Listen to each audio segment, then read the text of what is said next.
वाक्य के मुख्य घटक, वाक्य के मुख्य घटक बताइए।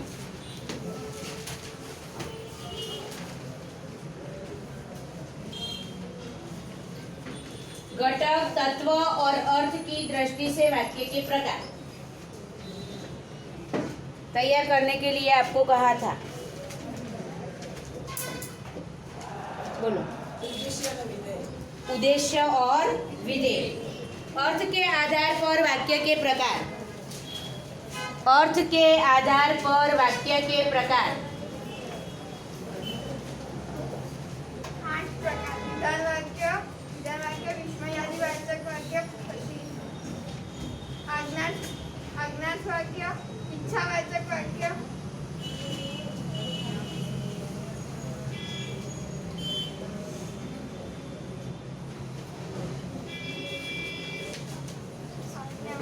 विधान वाक्य, निषेध वाक्य, अज्ञात वाक्य,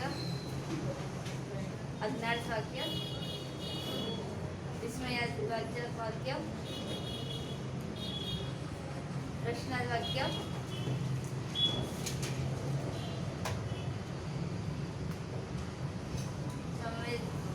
तैयार करके नहीं आए है ना। प्रमुख तत्व तैयार करके आए। घटक, उद्देश्य और विधेय, सार्थकता, निकटता, योग्यता, ये सब क्या है? प्रमुख तत्व। अर्थ के आधार पर वाक्य के प्रकार कल तैयार करके आना। ओके। आज रचना के आधार पर वाक्य के मुख्य 3 प्रकार है, जिसमें सरल वाक्य, संयुक्त वाक्य और मिश्र वाक्य। सरल वाक्य में एक ही उद्देश्य, एक ही विधेय होता है। संयुक्त वाक्य में या और जैसे संयोजकों से 2 वाक्यों को जोड़कर एक वाक्य बनाया जाता है। और मिश्र वाक्य है, उसमें एक वाक्य गौण होता है, दूसरा वाक्य मुख्य होता है। मुख्य वाक्य, गौण वाक्य मुख्य वाक्य पर आधारित होता है। तो इस तरह, इसलिए, जैसे, तैसे, ऐसे समुच्चय बोधक संयोजकों का इसमें इस्तेमाल प्रयोग किया जाता है। तो सबसे पहले रचना के आधार पर वाक्य के 3 प्रकार में लिखो। सरल या साधारण वाक्य। सरल या साधारण वाक्य। जिस वाक्य में सरल या साधारण वाक्य, जिस वाक्य में एक उद्देश्य और एक ही विधेय हो, एक उद्देश्य और एक ही विधेय हो, उसे सरल या साधारण वाक्य कहते हैं।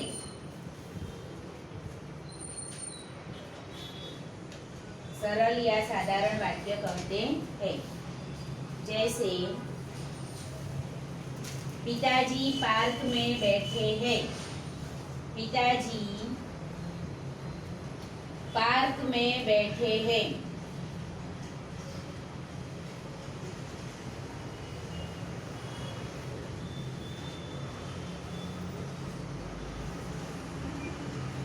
उद्देश्य क्या है इसमें? पिताजी कहाँ पर बैठे हैं? पार्क में। तो वह क्रिया का क्या हुआ? विस्तार। क्रिया का विस्तार हुआ। तो क्रिया का विस्तार जो होता है वह उद्देश्य कहलाता है या विधेय? विधेय। और उद्देश्य में किसका विस्तार होता है?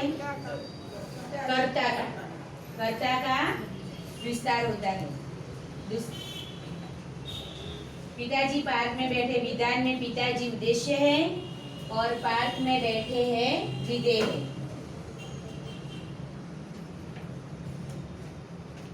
सरल वाक्य में एक वाक्य ही होता है। सरल वाक्य में एक वाक्य ही होता है।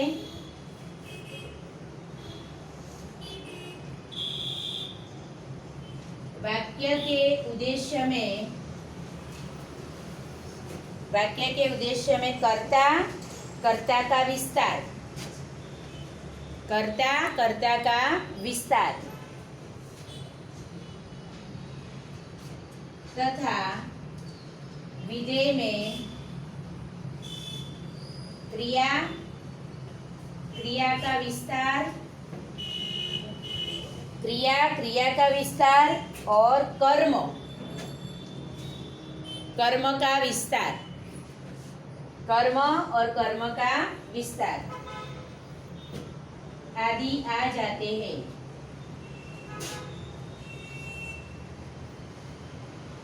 अभी लिखना नहीं है, सिर्फ देखना है कि भार्गव ने पढ़ा, तो उसमें कर्ता और क्रिया कोई विस्तार नहीं है, ना ही कर्ता का ना ही क्रिया का। फिर भार्गव पढ़ रहा है तो उसमें कर्ता है और क्रिया का विस्तार है। पड़ोस में रहने वाला भार्गव पढ़ रहा है तो उसमें पड़ोस में वह कर्ता का विस्तार है और पढ़ रहा है वह क्रिया का विस्तार है। फिर भार्गव ने पुस्तक पढ़ी तो भार्गव कर्ता है, पुस्तक कर्म है और पढ़ना क्रिया है। फिर भार्गव ने पिताजी को पुस्तक दी तो भार्गव कर्ता है, पुस्तक क्या है, कर्म, तो कर्म का विस्तार क्या है, पिताजी, किसको दी तो पिताजी को। फिर देना क्रिया है और भार्गव ने अपने प्रिय मित्र को कहानी की पुस्तक दी तो उसमें प्रिय मित्र कर्ता का विस्तार है, कर्म कहानी की पुस्तक और देना वह कर्म क्रिया का विस्तार है। इस तरह सभी चीजों का विस्तार अंतिम वाक्य में दिया गया है। अब संयुक्त वाक्य संयुक्त वाक्य अब सरल वाक्य में क्या क्या आ सकता है आपको पता चल गया। कर्ता का विस्तार, क्रिया का विस्तार और कर्म का विस्तार, यानी कि उद्देश्य और विधेय के सभी पासे उसमें आ सकते हैं। अब संयुक्त वाक्य, जिस वाक्य में दो उपवाक्य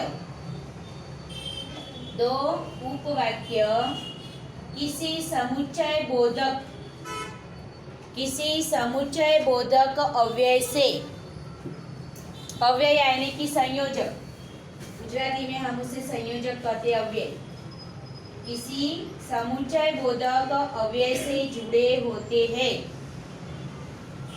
उसे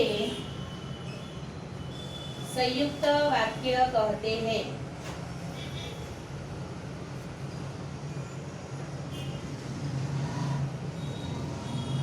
जैसे यहाँ पर दो वाक्य है, अभी लिखना नहीं है, आपको समझना है। पहला वाक्य है मैं पढ़ता हूँ, तुम लिखते हो, तुम लिखते हो। दोनों सरल वाक्य है। कैसे है? सरल। दोनों को संयुक्त बनाना है तो समुच्चय बोधक अव्यय बीच में लिखना पड़ेगा, और या ये समुच्चय बोधक अव्यय है तो मैं पढ़ता हूँ और ये पूर्ण विराम निकल जाएगा और तुम लिखते हो। पता चला? दोनों वाक्य स्वतंत्र है, एक दूसरे पर आधारित नहीं है। एक दूसरे पर आधारित हो तो मिश्र वाक्य हो जाएगा, पर यहाँ पर दोनों वाक्य स्वतंत्र है। समुच्चय बोधक अव्यय से उसे हम जोड़ते हैं तब सरल वाक्य बनता है। सरल बनता है, संयुक्त वाक्य बनता है। सरल वाक्य में एक ही वाक्य होता है। लिखो उदाहरण, मैं पढ़ रहा हूँ, तुम लिख रहे हो। मैं पढ़ रहा हूँ, तुम लिख रहे हो, और तुम लिख रहे हो, और के नीचे अंडरलाइन कर देना।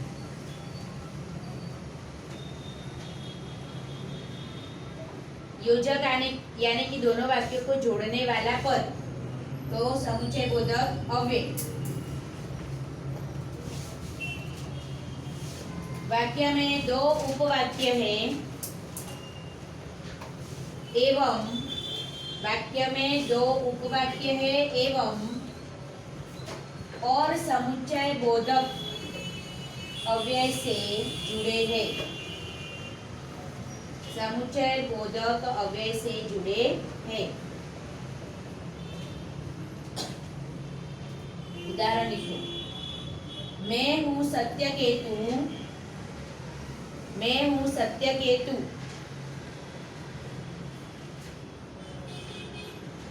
और पत्नी है कामना, और पत्नी है कामना।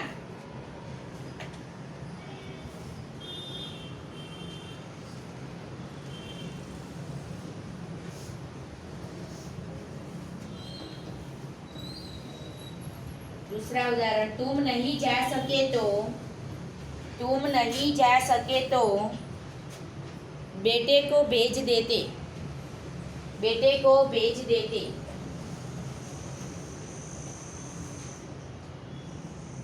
पहले विधान में कौन सा अव्यय है?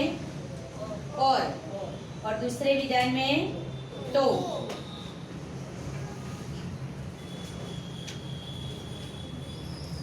कभी कभी संयुक्त वाक्यों में, कभी कभी संयुक्त वाक्यों में समुच्चय बोधक अव्यय का, समुच्चय बोधक अव्यय का लोप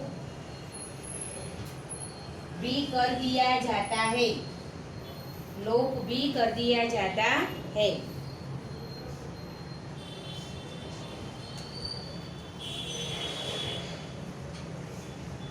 जैसे दुनिया में रहने वाले रहेंगे, दुनिया में रहने वाले रहेंगे, अल्पविराम, जाने वाले चले जाएंगे, जाने वाले चले जाएंगे। और का लोप हुआ यहाँ पर। दो विधान दिए गए हैं लेकिन और का प्रयोग नहीं किया गया, लेकिन बीच में हम और अव्यय लिख सकते हैं। दूसरा वाक्य है, क्या सोचा था क्या हो गया। क्या सोचा था पर क्या हो गया, तो पर का लोप हुआ है वहां पर।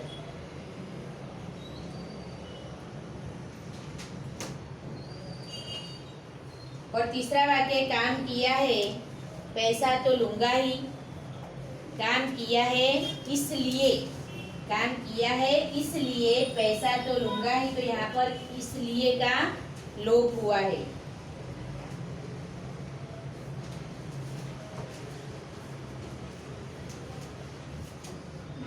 अब तीसरा प्रकार है मिश्र वाक्य।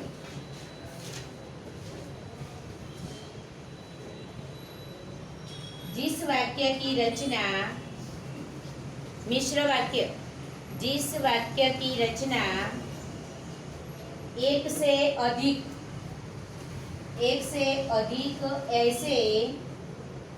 उपवाक्यों से हुई हो, एक से अधिक उपवाक्यों से हुई हो,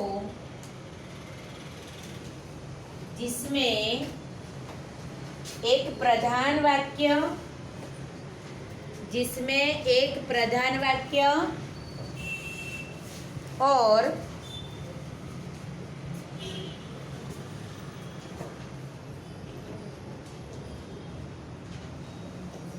अन्य वाक्य गौण होते हैं, अन्य वाक्य गौण होते हैं, उसे मिश्र वाक्य कहते हैं, उसे मिश्र वाक्य कहते हैं।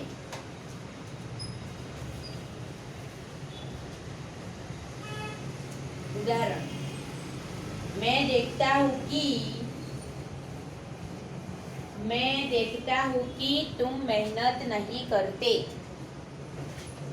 मैं देखता हूँ कि तुम मेहनत नहीं करते।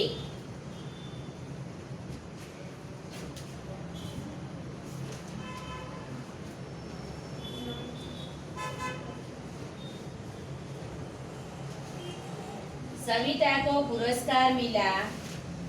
दूसरा वाक्य, सविता को पुरस्कार मिला क्योंकि उसने एक अच्छा गीत सुनाया था। सविता को पुरस्कार मिला क्योंकि उसने एक अच्छा गीत सुनाया था।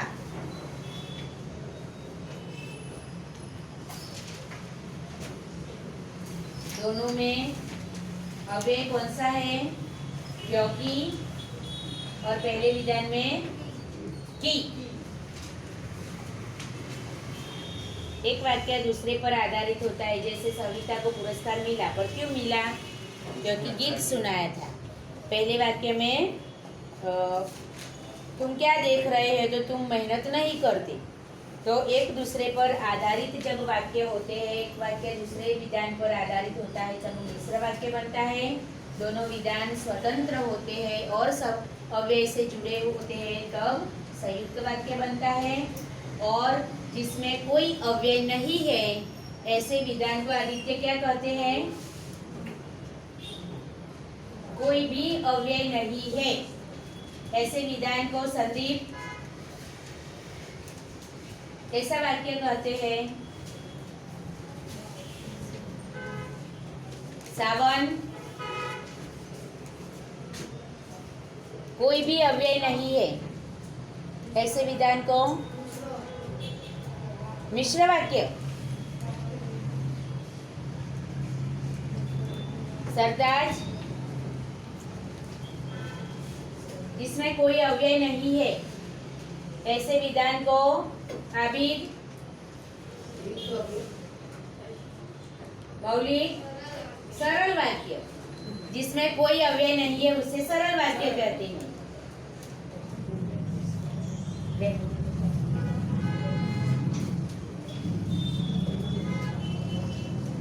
स्वाध्याय अब देखते हैं। प्रश्नों के उत्तर दीजिए। ना लखवानो,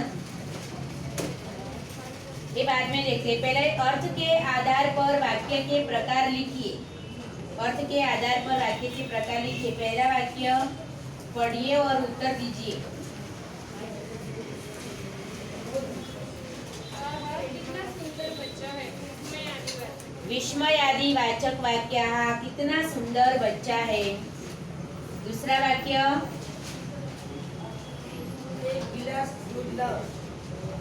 एक गिलास दूध लाओ। विजय, वाक्य का प्रकार दूध पीने की इच्छा हुई। हाँ,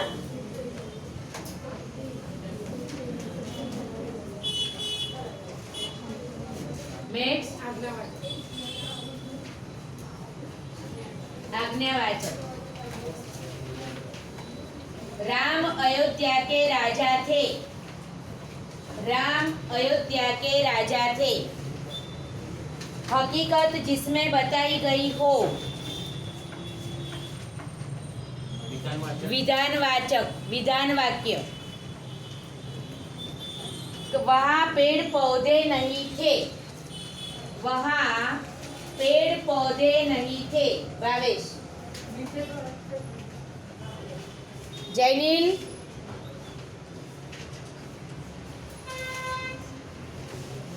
वहाँ पेड़ पौधे नहीं थे। क्या बोल रहा है? सरल वाक्य कहाँ से आ गया? अर्थ की दृष्टि से वाक्य के प्रकार बताने हैं। तन्वी, निषेध वाक्य नहीं है, नकारात्मक भाव इसमें व्यक्त हुआ है। तो निषेध वाक्य, आप कहाँ रहते हैं? आप कहाँ रहते हैं?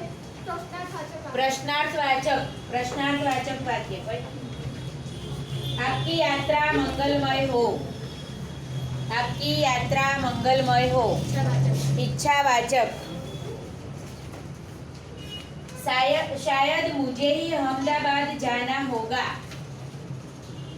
शायद मुझे ही अहमदाबाद। संदेहवाचक। यदि वर्षा अच्छी हो तो फसल भी अच्छी होगी। संकेतवाचक। अब रचना के आधार पर वाक्य के प्रकार। घोड़ा तांगा खींचता है। तेतवी सरल सरल वाक्य। श्याम माखन चोर है इसलिए वह कहीं छिप जाता है।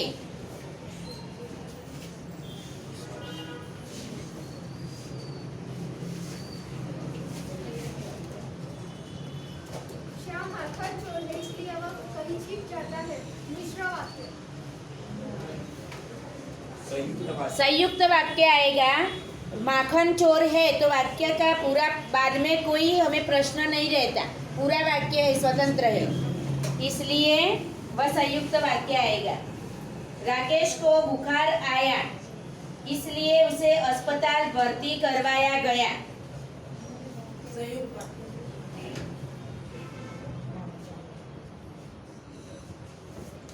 बुखार आया इसलिए अस्पताल भर्ती करवाया गया।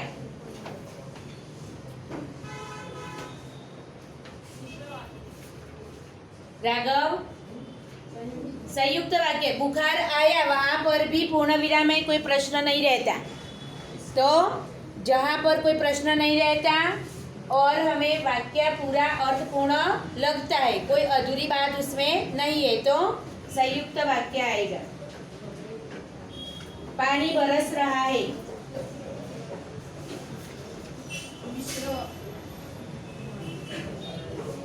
सरल वाक्य। वह बाजार गई और उसने फल खरीदे। संयुक्त वाक्य। ऋषि कहते हैं कि सदा सत्य की विजय होती है।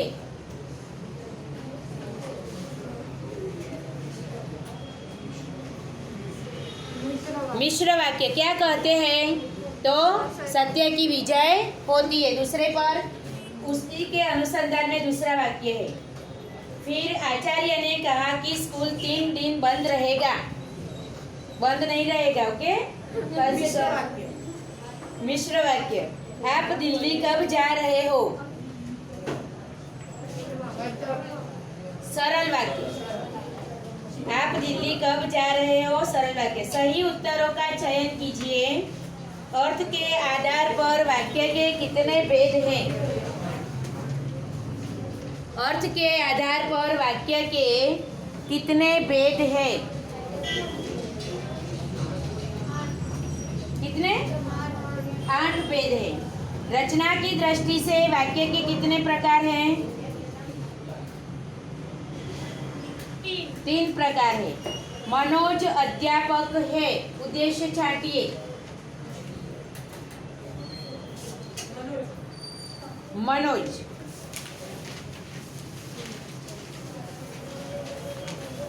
गायत्री शिक्षिका है, विधेय छाटिए। शिक्षिका है। शिक्षिका है। इन वाक्यों में कौन सा वाक्य संयुक्त वाक्य है? 4 आपको ऑप्शन दिए गए हैं, उसमें से कौन सा वाक्य संयुक्त है?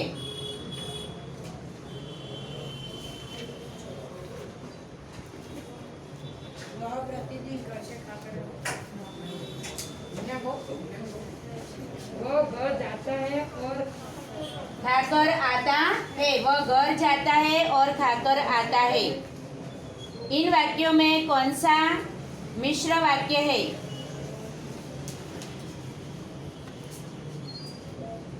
कौन सा मिश्र वाक्य है? जिन छात्रों ने परिश्रम किया वे उत्तीर्ण हो गए। जिन्होंने परिश्रम किया वे उत्तीर्ण हो गए। और भगवान आपका कल्याण करे। इच्छावाचक। दादाजी स्वस्थ नहीं है। दादाजी स्वस्थ नहीं, निषेधावाचक। निषेधवाचक वाक्य। तो अब आपको पता चल गया होगा कि अर्थ की दृष्टि से जब पूछा जाए तो 8 जो प्रकार है वो नाम तैयार कर लेना, उसमें कैसे विधान आते हैं वह भी याद रख लेना। रचना की दृष्टि, क्योंकि दोनों वाक्यों में कोई गड़बड़ न हो जाए। ओके, अब समझ में आ गया सब कुछ? कल तैयार करके आना।